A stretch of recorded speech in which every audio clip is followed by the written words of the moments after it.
I wanted to share a video on my first jiu-jitsu tournament.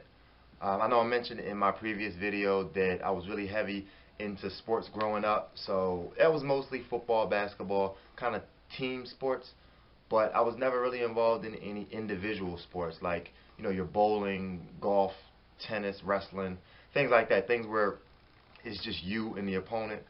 So with that being said, going into my first jiu-jitsu tournament, where obviously it's just you and your opponent, you're either good enough or you're not. I had a lot of nerves. I had the anxiety. The stomach was, acting crazy the night before, things like that. I think that's kind of normal with any kind of competition. I'm going to give 3 pieces of advice that I would give to myself looking back on that, and you can obviously take the advice as well if you're considering getting into a jiu-jitsu tournament, or you've already competed in the past and want to kind of get back into it, or you're not sure if you even want to. First piece of advice would be know what you're going to eat before the tournament. It may sound crazy, but I didn't think of this at the time, and unfortunately, to be honest with you, I had this shit. I decided to have soul food. So I'm talking macaroni and cheese, greens, spare ribs, barbecue sauce, the whole nine. I don't know why, but I ate breakfast around 8:30 in the morning. Mind you, the competition started at 10 a.m. Of course, I got there at 10 a.m. I weighed in, and my match, my bracket, wasn't until about 4:30 in the afternoon. So from 8:30 in the morning to 4:30 in the afternoon, I hadn't eaten. I have anxiety building up.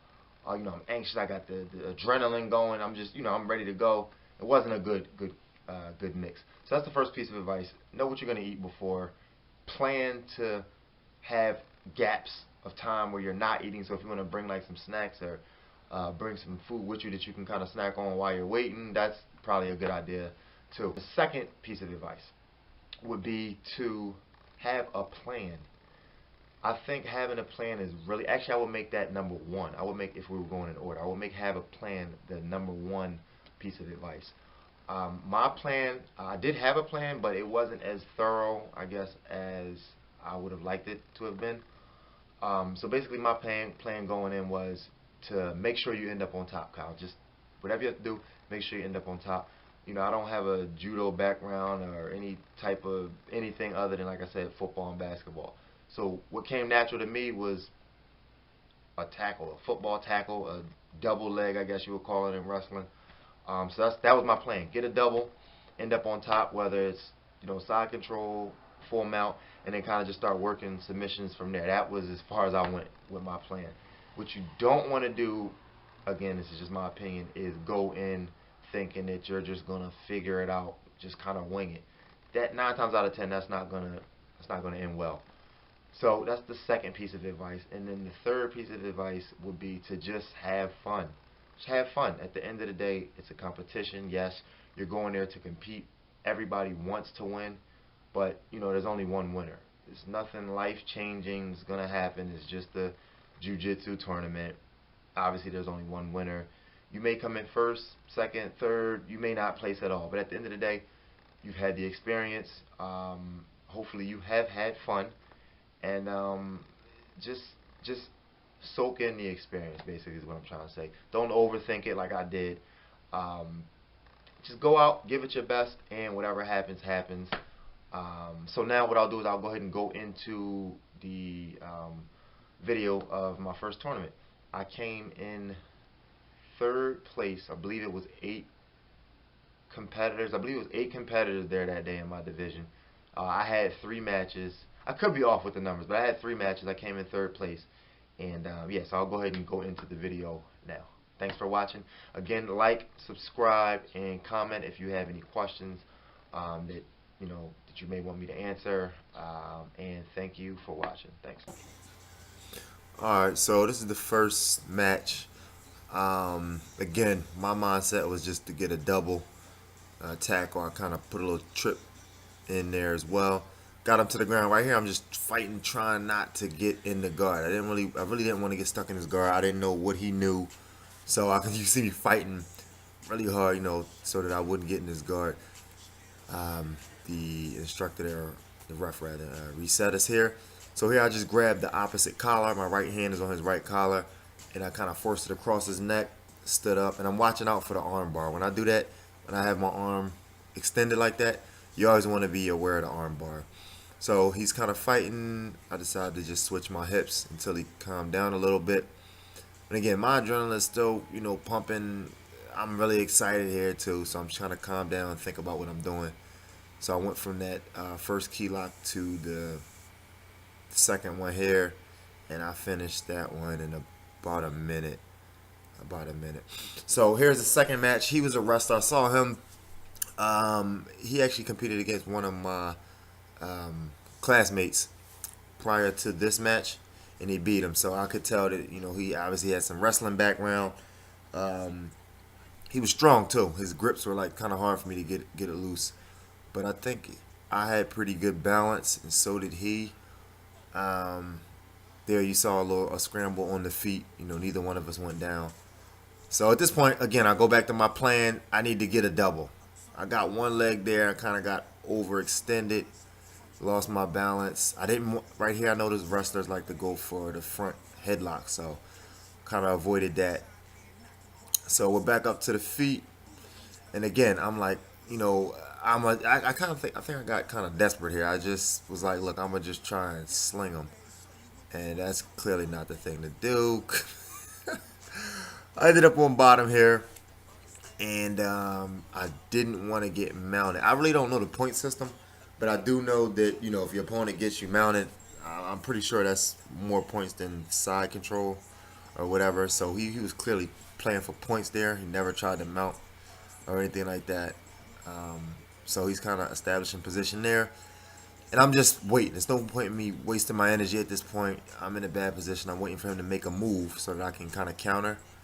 And I don't know what that was on my part. So he goes to knee on belly. So now I'm thinking of my knee on belly escape, which is to stuff my left knee inside his elbow. I'll try it here in a second.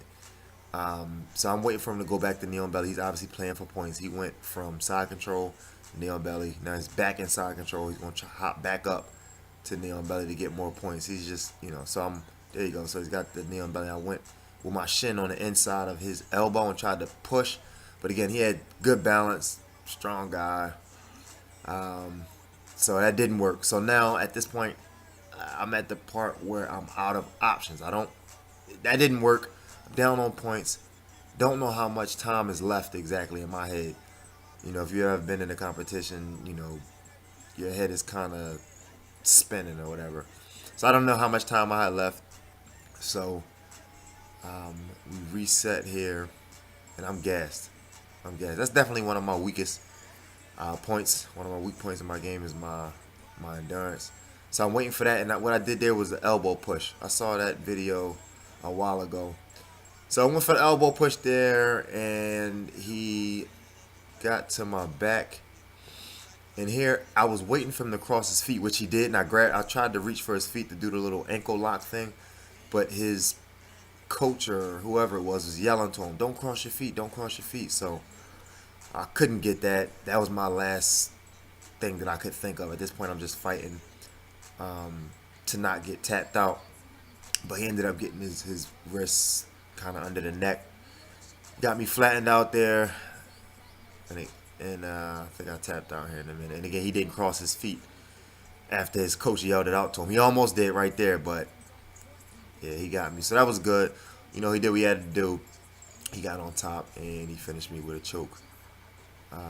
So that was my second match. And then the third match here, I don't know what his strategy was, but he would like grab my collars, and then he didn't do anything with it. I'm not sure what that was about. But anyway, I attempted to get him down again. I went for a double leg, kind of overextended, and I flipped twice and ended up on bottom. So here I'm trying to go back to my elbow push, trying to push the elbow. Didn't want to give my back. He kind of, went around to the back. Didn't want him to get that hook in. So it looks like he kind of got a little lost there and kind of just flopped over the top. I shucked him off, and all right, now I'm on top. So watched out for the omoplata right there. Didn't want to get caught in that. And now I'm in his guard, and from here we kind of just, I guess, hand fight at this point. Actually, no, he went for a sweep there, and he almost got it, but I kept my balance. Like that elbow hit the mat, kind of helped me up, and I posted on my hand there to stay up. I didn't want him to get that sweep. Again, I was tired. I just wanted to at least be on top. Even though I'm in his guard, I'm still on top. It's better than being mounted. So he's clearly going for the cross collar choke. Like he was going for that for the next 15 or 20 seconds. So I'm just avoiding that. And again, I went for my guard pass, I guess, where you grab the collar. I think I did it with my right hand in a second. He tried to get a little overhook, a limp arm out of that. So I grabbed his right collar with my right hand, and again I shoved it across his neck and kind of just drove my weight forward. I'll do it here in a minute. Just making sure, I don't get caught in anything dumb, anything, easy. He's still going for that cross collar choke over and over and over. It's real obvious. There's no setup. So I did it with my left hand this time around. So I got my left hand on his left collar, go across the neck, watch out for the arm bar, step over, and then you just, establish position, just relax for a second, let him do what he's doing. Get nice side control, and right here I went right for the Dars. I didn't have no time. I was tired, man. I was tired. Kicked that foot off. Yeah, didn't want to get caught in half guard there. So I reached through for the Dars. I grabbed my own thigh, and I relaxed for a couple seconds just to catch my breath. And then I start to move around, which forces his arm to come across his own neck. And that kind of chokes to one side. And then I flatten out here, and you can see him tap in a second. He taps. So I let it go.